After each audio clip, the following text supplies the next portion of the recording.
दोस्तों अभी मैं नवरात्रा का दूसरा दिन है। मैं बर्तन साफ करने जा रहा हूँ पूजा करके और साफ सफाई करने जा रहा हूँ, लेकिन उससे पहले मैं एक चीज दिखाने जा रहा हूँ जो आपका दिमाग हिला देगा। दिखाता हूँ, इधर आओ। ये देखो, हम हमेशा जो है अखंड ज्योति जलाते हैं हर नवरात्रा पे, और अखंड ज्योति हम जलाते हैं देसी गौमाता का जो घी होता है, भारतीय देसी गौमाता का बिलोना घी, उससे हम जलाते हैं। अब जो भारतीय देसी गौमाता का घी जब होता है तो उससे हम हमेशा जलाते हैं, लेकिन इस बार हमने क्या है कि हमारा घी एक दो दिन लेट हो गया, तो अब हमने ये दिखाओ, एक बार इधर वीडियो दिखाओ। ये अमूल जो घी है इसका इस्तेमाल किया था। किसी ब्रांड को हम संबोधित हालांकि नहीं कर रहे हैं, लेकिन हमें लगा कि अमूल सबसे अच्छा होगा, तो एक दो दिन की बात तो है, फिर हमारा घी आ ही जाएगा, फिर हमें कोई दिक्कत नहीं है। तो हमने अमूल घी से जलाया। तो अब मैं जब शाम को घर लौट के आया, तो पत्नी ने बोला कि ऊपर बड़ा घी के, जब हम अखंड जो जला रहे, कार्बन हो गया है, बहुत ज्यादा कार्बन निकल रहा है, ब्लैक कोला जैसा निकल रहा है कार्बन। ऐसे कैसे हो गया? क्योंकि हमेशा से ऐसा होता नहीं था, हमेशा से हम देसी गौमाता के घी जलाते थे। अब ये दिखाओ इस वीडियो के माध्यम से, ये जो जितना भी आप देख रहे हो, ये देखो आप, ये जितना देख रहे हैं ना, ये सब कार्बन के पूरे पार्टिकल्स। ये देखो, ये मात्र 7-8 घंटे में इतना ज्यादा कार्बन आ गया है, जो छुड़ा के रखाया है, जो इतना ज्यादा कार्बन। अब ये देखो, सुबह जब मैं उठा, जब मैं 1 घंटा हुआ है, तो क्योंकि रात भर हमने हटा दिया था ताकि और कार्बन ना जमे, क्योंकि लौ देख रहे हैं आप, जो फ्लेम जो है बिल्कुल हल्की हो गई है। तो रात को हमने क्या किया था, रात को मैंने हटा दिया था, और सुबह जब मैं उठा तब मैंने ये ढक्कन लगाया था, क्योंकि रात भर लगाता तो शायद इससे दुगुना हो चुका होता, अब तक 4 गुना हो जाता। तो 1-1.5 घंटे में एक बार देखो इसमें कितना है। अभी मैंने 1 घंटे पे लगाया इसमें, अब देखो एक दिन चेक करते हैं इसमें अब 1 घंटे में कितना जम गया होगा, 1-1.5 घंटे में। ओ माय, ये देखो भाई, ओ भाई कितना सारा हो गया, ओह भाई साहब, ओह शिट, ये बहुत ज्यादा है। ये तो 1 घंटे में काफी हो गया। 1-1.5 घंटा भी जलाया, मैं उठा था ना, अब की बात है।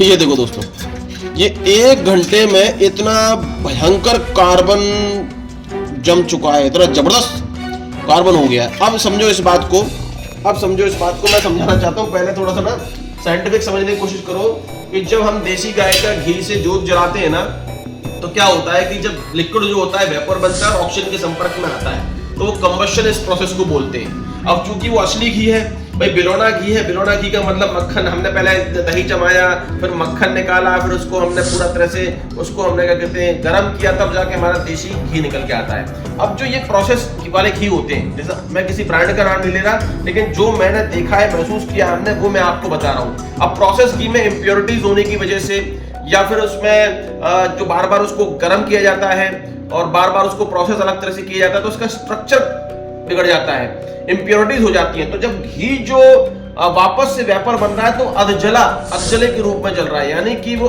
इनकम्प्लीट कंबशन के तौर पे हुए हैं। यानी कि अब इनकम्प्लीट कंबशन में क्या होगा, कार्बन पार्टिकल्स आएंगे, और इतने ज्यादा कार्बन पार्टिकल्स, देखो फिर से दिखाना चाहूंगा कि आप समझो इतने कार्बन पार्टिकल्स। और ऐसे ही हमारा यज्ञ में होता है। यज्ञ हम क्या करते हैं, यज्ञ में हम देसी गौमाता का घी डालते हैं, मतलब घी की पद्धति होती है।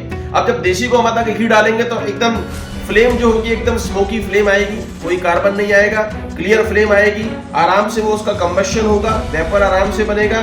लेकिन वही अगर हम इम्प्योरिटीज वाला घी डाल रहे हैं भाई साहब, अगर हम देसी गाय का घी डाल रहे हैं, तो वहां तो कार्बन है नहीं है, ऊपर जाएगा एनवायरमेंट में, तो आनंद ही आनंद आएगा। अगर यही घी हमने ये डाल दिया जो जिसमें इतनी इम्प्योरिटीज हैं, प्रोसेस किया हुआ है, और इस घी से यज्ञ करेंगे, तो भैया कार्बन फैक्ट्री, मतलब फैक्ट्री से जो धुआं निकलता है ना, ऐसा हो जाएगा। वैसे तो साइंटिफिक बहुत ज्यादा हो जाएगा, लेकिन एक साइंटिफिक छोटी सी चीज बता देता हूँ मैं आपको। चावल की आहुति के संग जब हम देसी गौमाता का यज्ञ में घी इस्तेमाल करते हैं ना, तो 3 तरह की गैस निकलती है, प्रोपिलीन ऑक्साइड, इथिलीन ऑक्साइड और फॉर्मेल्डिहाइड। और एक और बात, प्रोपिलीन ऑक्साइड जो होती है वर्षा कराने में सहायक होती है, और इथिलीन ऑक्साइड और फॉर्मेल्डिहाइड जो आपकी होती है, वो जो आपके ऑपरेशन थिएटर होते हैं ना, उनको जीवाणु रहित करने के लिए इन्हीं गैसों का उपयोग होता है। तो ये साइंटिफिक रीजन है। वैसे तो बहुत ज्यादा है, लेकिन इस वीडियो में इतना ही बताना चाहूंगा आपको। यानी कि अगर आप ये घी जला रहे हो ना अपने भगवान जी की, दुर्गा माता को प्रसन्न कर रहे हो, भगवान जी को प्रसन्न नहीं कर रहे हो, तो धुआं फैक्ट्री में कर रहे हो अपने पूरे अपना आपका ये मंदिर जो है, और खुद के अंदर शरीर में ले रहे हो इतनी इम्प्योरिटीज, वो अलग से है, समझ रहे हो आप। और इसमें घी भी ज्यादा यूज हो रहा है, ज्यादा लग रहा है घी भी,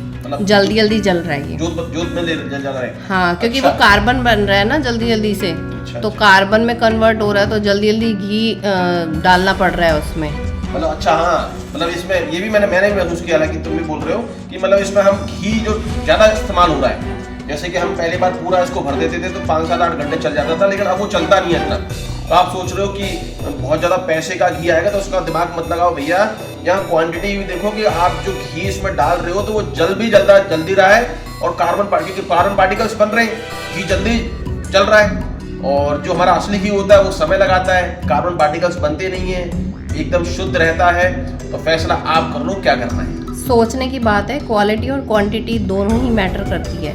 और अगर आप दोनों को एग्जामिन करें तो जो हमने देसी गाय का घी लिया है तो थोड़ा सा महंगा तो है और क्वालिटी भी अच्छी है, बट लमसम दोनों बराबर ही पड़ेंगे। वो 1 किलो जलेगा तो यहाँ ये 2 किलो जल जाएगा। सोचो कि आपने ये 5-7 घंटे में इतना कार्बन जमा हो गया, 1 घंटे में इतना कार्बन जमा हो गया, तो आप क्या कर रहे हो? ये घी आप खा भी रहे हो, ये घी आप जोत में भी जला रहे हो। तो आप अपना फैसला खुद कर लो, सही क्या है। देसी गौ माता का घी हमारा सही है, जो हम हमेशा से हम तो इस्तेमाल करते हैं सालों साल से, और आप पहली बार करा तो हम तो शौक ही रह गए। और आपको लगता है कि हमने गलत बनाया है कुछ, क्योंकि ये तो हमने स्वाभाविक बना ही दिया क्योंकि कार्बन जमा था। तो आप अपने घर में भी एक्सपेरिमेंट कर लेना। देसी गौ माता का घी कहीं से लाना, थोड़ा महंगा आएगा, और ये इम्प्योरिटी वाला घी, कोई भी ब्रांड, डिफरेंस आपको पता चल जाएगा कि कार्बन कैसे आ रहा है, वायुमंडल में क्या करता होगा, आपके शरीर में क्या करता होगा। ये फैसला आप खुद कर लीजिए और देख लीजिए। वापस से दिखाना चाहूंगा, वापस से कैमरा आप पास में आए कि क्या इम्प्योरिटीज हैं, कितना कार्बन जमा हो गया है। तो भैया अब अगर दुर्गा माता को प्रसन्न करना है तो असली गौ माता का जो घी है जला लेना, क्योंकि आज तो हम चेंज कर देंगे, लेकिन आप तो हमेशा ही जलाते हो। ध्यान रखना, ये वीडियो जो है बहुत ही इंपॉर्टेंट है।